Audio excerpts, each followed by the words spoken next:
വണ്ടിയുടെ അടിയിൽ വിട്ടു. ഞങ്ങൾ ആന്തച്ചക്ക പൊട്ടിക്കാൻ പോവുകയാണ് ഗൈസ്.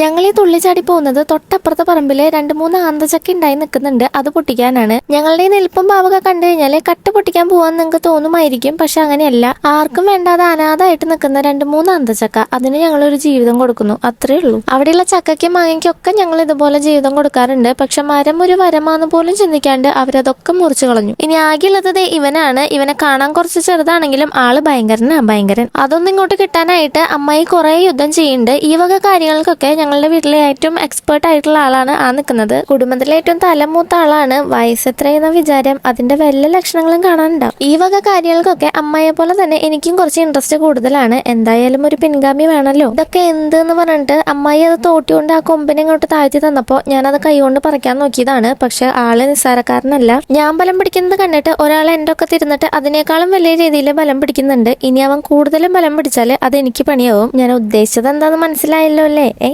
അതന്നെ. അതുകൊണ്ട് അവൻ അമ്മയുടെ കയ്യിൽ ഏൽപ്പിച്ചിട്ട് ഞാൻ രണ്ടും കൽപ്പിച്ചൊരു വരവ് വന്നു. ഇനി അതെന്തായാലും പറിച്ചെടുത്തിട്ട് എന്നെ കാര്യം എന്ന് വിചാരിച്ചു. അമ്മായിയാണെങ്കിൽ അബ്ബാരെ ബുദ്ധിയും കൊണ്ടിട്ട് തോട്ടിയുടെ തുമ്പത്ത് ഒരു കത്തിയൊക്കെ വെച്ച് കെട്ടിയിട്ട് അതുകൊണ്ട് സിമ്പിളായിട്ട് വലിച്ചെടുക്കാന്ന് വിചാരിച്ചിട്ടാണ് കൊണ്ടുവന്നിട്ടുണ്ടായിരുന്നത്.